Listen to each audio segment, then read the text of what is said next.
ಕರ್ನಾಟಕ ರಾಜ್ಯದಲ್ಲಿ ಸರ್ಕಾರ ಬದುಕಿದೆಯೋ ಸತ್ತಿದೆಯೋ ಗೊತ್ತಿಲ್ಲ.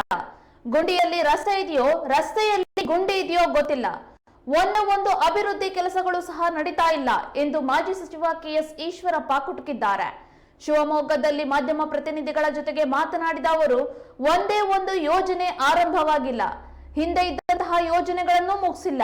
ಆಶ್ರಯ ಮನೆಗಳ ಮೂಲ ಸೌಕರ್ಯಗಳಿಗೆ 15 ಕೋಟಿ ತರೋದಕ್ಕೆ ಜಿಲ್ಲಾ ಉಸ್ತುವಾರಿ ಸಚಿವರು ತರೋದಕ್ಕೆ ಆಗಿಲ್ಲ ಅಂದ್ರೆ ಏನು?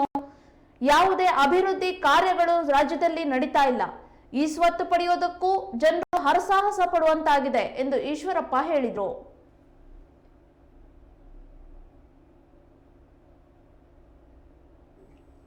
ಎರಡನೇ ಅಂಶ, ಕರ್ನಾಟಕ ರಾಜ್ಯದಲ್ಲಿ ಸರ್ಕಾರ ಬದುಕಿದೆಯೋ ಸತ್ತಿದೆಯೋ ಅನುಮಾನ. ರಾಜ್ಯದಲ್ಲಿ ಪ್ರವಾಸ ಮಾಡ್ತಾ ಇದ್ರೆ ಅಥವಾ ಶಿವಮೊಗ್ಗ ನಗರದಲ್ಲೂ ಓಡಾಟ ಮಾಡ್ತಾ ಇದ್ರೆ ಗುಂಡಿಯಲ್ಲಿ ರಸ್ತೆ ಇದೆಯೋ, ರಸ್ತೆಯಲ್ಲಿ ಗುಂಡಿ ಇದೆಯೋ ಅನುಮಾನ. ಒಂದೇ ಒಂದು ಅಭಿವೃದ್ಧಿ ಕೆಲಸಗಳು ಆಗ್ತಾ ಇಲ್ಲ. ಎಲ್ಲ ಇಲಾಖೆ ಹಣ ವಾಪಸ್ ತಗೋತಾ ಇದ್ದಾರೆ. ಹಿಂದುಳಿದವರು ದಲಿತರಿಗೆ ಇಟ್ಟಂತ ಹಣವನ್ನು ಕೂಡ ವಿಡ್ರಾ ಮಾಡಿದ್ರು. ಹಿಂದುಳಿದ ಇಲಾಖೆ, ದಲಿತರ ಇಲಾಖೆಯನ್ನು ಕೂಡ ಹಣವನ್ನು ವಿಡ್ರಾ ಮಾಡಿದ್ದಾರೆ. ಹೊಸ ಕಾಮಗಾರಿ ತಗೊಂಡಂಥ ಪ್ರಶ್ನೆನೇ ಇಲ್ಲ. ಪೇಪರ್ ಅಡ್ವರ್ಟೈಸ್ಮೆಂಟ್ ನೋಡ್ತೀವಿ ನಾವು, 1750 ಕೋಟಿ ರೂಪಾಯಿ ಆ ಜಿಲ್ಲೆಗೆ ಕೊಡ್ತೀವಿ, ಈ ಜಿಲ್ಲೆಗೆ ಕೊಡ್ತೀವಿ ಅಂತ ಹೇಳ್ತಿದ್ದಾರೆ. ಸಾವಿರಾರು ಕೋಟಿ ಇರಲಿ, ಒಂದು 10 ರೂಪಾಯಿ ಹಾಕಿ ಒಂದು ಮಣ್ಣು ಮುಚ್ಚಂಥ ಯೋಗ್ಯತೆಯೂ ಇವ್ರಿಗಿಲ್ಲ ಸರ್ಕಾರಕ್ಕೆ. ಈ ಸರ್ಕಾರ ಬಂದ ಮೇಲೆ ನೀವೇ ನೋಡ್ತಾ ಇದ್ದೀರಿ, ಶಿವಮೊಗ್ಗ ನಗರದ ಒಂದೇ ಒಂದು ಯೋಜನೆ ಆರಂಭ ಆಗಲಿಲ್ಲ. ಹಿಂದೆ ಇದ್ದಂಥ ಯೋಜನೆಗಳು ಮುಗಿಸಂತ ಪ್ರಯತ್ನವನ್ನು ಮಾಡಿಲ್ಲ. ಮೊನ್ನೆ ತಾನೇ ಒಂದು ಸಂತೋಷ ಸುದ್ದಿ ಅಂತಂದರೆ, ಮಾನ್ಯ ಈ ಜಿಲ್ಲಾ ಉಸ್ತುವಾರಿ ಸಚಿವರು ಮಧು ಬಂಗಾರಪ್ಪನವರು ಆಶ್ರಯ ಮನೆಗಳಿಗೆ, ಮೂಲಭೂತ ಸೌಕರ್ಯಗಳಿಗೆ 15 ಕೋಟಿ ರೂಪಾಯಿ ಹಣ ಬಿಡುಗಡೆ ಮಾಡಬೇಕು ಅಂತಂದ್ಕೊಂಡು ನಗರಾಭಿವೃದ್ಧಿ ಸಚಿವರಿಗೆ ಕೇಳ್ತಾರಂತೆ. ಇವರು ಎಲ್ಲಿ ಬಂದದ್ದು? ಒಬ್ಬ ಮಂತ್ರಿ ಒಂದು 15 ಕೋಟಿ ರೂಪಾಯಿ ತರಕ್ಕೆ ಇವ್ರ ಕೈಲಿ ಆಗಲಿಲ್ಲ ಅಂತಂದರೆ ಇದು ಸರ್ಕಾರ ಇದೆಯಾ? ಆ ಬಡವರು 80,000 ರೂಪಾಯಿ 50,000 ರೂಪಾಯಿ ಮನೆಗಳು ಕಟ್ಟಿ 8-9 ವರ್ಷ ಆಯಿತು. ಅವ್ರು ಶಾಪ ತಟ್ತಾ ಇದೆ ಇವರಿಗೆ. ಬರೀ 15 ಕೋಟಿ ಕೊಟ್ಟರೆ ವಿದ್ಯುತ್ ಸಿಗತ್ತೆ, 638 ಮನೆ ಆಗತ್ತೆ. ಇದನ್ನು ಗಂಭೀರವಾಗಿ ನಮ್ಮ ಜಿಲ್ಲಾ ಉಸ್ತುವಾರಿ ಸಚಿವರು ಶಿವಮೊಗ್ಗ ಜಿಲ್ಲೆ ಅಭಿವೃದ್ಧಿ ಬಗ್ಗೆನೂ ಯೋಚನೆ ಮಾಡಬೇಕು. ರಾಜ್ಯದ ಮುಖ್ಯಮಂತ್ರಿಗಳಿಗೂ ಕೂಡ ನಮಗೇನು ಹಣಕಾಸಿನ ಕೊರತೆ ಇಲ್ಲ. ದಿನಾ ಸ್ಟೇಟ್ಮೆಂಟ್. ಯಾವ ಕೆಲಸ ಶುರು ಮಾಡಿದ್ದೀರಿ? ನಾನು ಅದಕ್ಕೋಸ್ಕರ ರಾಜ್ಯದ ಸರ್ಕಾರ ಸ್ವಲ್ಪ ರಸ್ತೆಯಲ್ಲಿ ಓಡಾಟಕ್ಕೆ ಶುರು ಮಾಡಿದ್ರೆ ರಸ್ತೆ ಪರಿಸ್ಥಿತಿ ಏನು, ಕುಡಿಯುವ ನೀರಿನ ಪರಿಸ್ಥಿತಿ ಏನು, ಇವೆಲ್ಲವೂ ಕೂಡ ಗಮನಿಸ್ಬೋದು. ಶಿವಮೊಗ್ಗ ನಗರಸಭೆ ಅಂತೂ, ನಗರ ಪಾಲಿಕೆ ಭಗವಂತನೇ ಕಾಪಾಡಬೇಕು. ಎಲ್ಲ ಕಡೆ ಗುಂಡಿ, ಕುಡಿಯೋದಕ್ಕೆ ನೀರಿಲ್ಲ.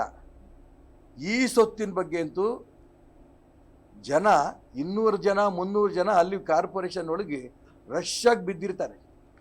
ಲಂಚ ಕೊಟ್ಟರೆ ಮಾತ್ರ ಈ ಸೊತ್ತಾಗತ್ತೆ ಅನ್ನಂತ 1 ಲಕ್ಷ ತನಕ ಹೋಗಿದೆ ಈ ಸೊತ್ತು ಮಾಡಿಕೊಡೋದಕ್ಕೆ. ಬಹಳ ನೊಂದು ಹೇಳ್ತಾ ಇದ್ದೀನಿ ಇದನ್ನೆಲ್ಲ. ಇನ್ನು ನಗರಸಭೆ ಮೇಲೆ ನಾವು ಮುತ್ತಿಗೆ ಹಾಕಂಥ ಪರಿಸ್ಥಿತಿ ಬರುತ್ತೆ. ಅದಕ್ಕೆ ಮಾನ್ಯ ಮಧು ಬಂಗಾರಪ್ಪನವರು ಈ ಕಡೆ ಗಮನ ಹರಿಸ್ಬೇಕು. ಎಷ್ಟು ಹಣ ಬೇಕು, ಏನು ಕತೆ ಅನ್ನೋದನ್ನು ಸಂಬಂಧಪಟ್ಟ ಇಲಾಖೆಯವ್ರ ಹತ್ರ ಮಾತಾಡಿ ಎಷ್ಟು ಸಾಧ್ಯವೋ ಅಷ್ಟು ತನ್ನಿ.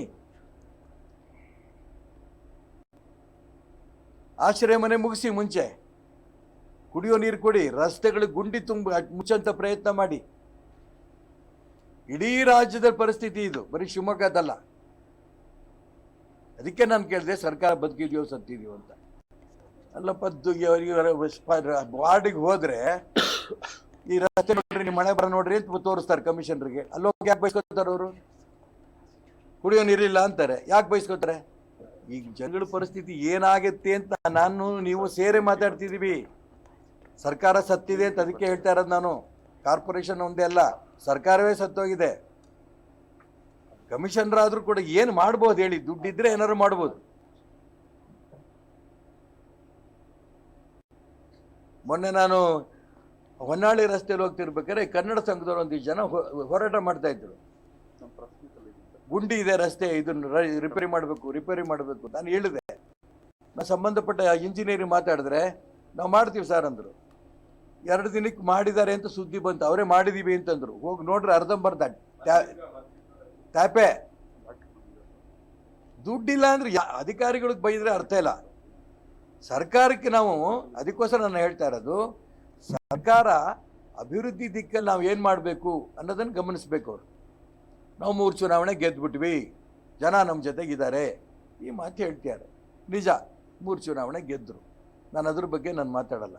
ಗೆದ್ದಿದ್ರು ಜನಗಳಿಗೆ ಋಣ ತೀರ್ಸೋದೇನು ನಿಮ್ಮ ಪ್ರಯತ್ನ? ಈ ದಿಕ್ಕಿನಲ್ಲಿ ಸರ್ಕಾರ ಜನಗಳ ದೃಷ್ಟಿಯಿಂದ ಸತ್ತಿದೆ. ಅದನ್ನು ತಾವು ಬದುಕಿದ್ದೀವಿ ಅಂತ ತೋರಿಸೋದಕ್ಕೆ ಸ್ವಲ್ಪ ಹಣ ಬಿಡುಗಡೆ ಮಾಡಿ. ನಾನೇನು ನಿಮ್ಗೆಲ್ಲ ಕೆಲಸ ಮಾಡೋಕ್ಕೆ ನಿಮ್ಮ ಕೈಯಲ್ಲಿ ಆಗಲ್ಲ. ನಾನು MLA ಆಗಿದ್ದಂಥ ಸಂದರ್ಭದಲ್ಲಿ ಶಿವಮೊಗ್ಗ ನಗರದಲ್ಲಿ ಏನು ಅಭಿವೃದ್ಧಿ ಕೆಲಸಗಳಾಯಿತೋ ಎಲ್ಲ ಸಮಾಜಗಳಿಗೂ ಕೂಡ ನಾವು ಸಮುದಾಯ ಭವನಗಳು ಮಾಡಿಕೊಟ್ವಿ. ಎಲ್ಲ ಸಮುದಾಯಗಳಿಗೂ ಎಲ್ಲ ರಸ್ತೆಗಳು ಆಯಿತು, ಕುಡಿಯೋ ನೀರಿಗೆ ಸಾಕಷ್ಟು ದುಡ್ಡು ತಂದ್ವಿ, ಆಯಿತು. ಅಲ್ಲಿಂದ ಮುಂದೆ ಈ ಸರ್ಕಾರ ಬಂದ ಮೇಲೆ 1 ರೂಪಾಯಿ ಸಿಗ್ತಾ ಇಲ್ಲ. ಈಗ ಪುಟ್ಟದೊಂದು ವಿರಾಮದ ನಂತರ ಮತ್ತೆ ಸುದ್ದಿ ಮುಂದುವರಿಯಲಿದೆ.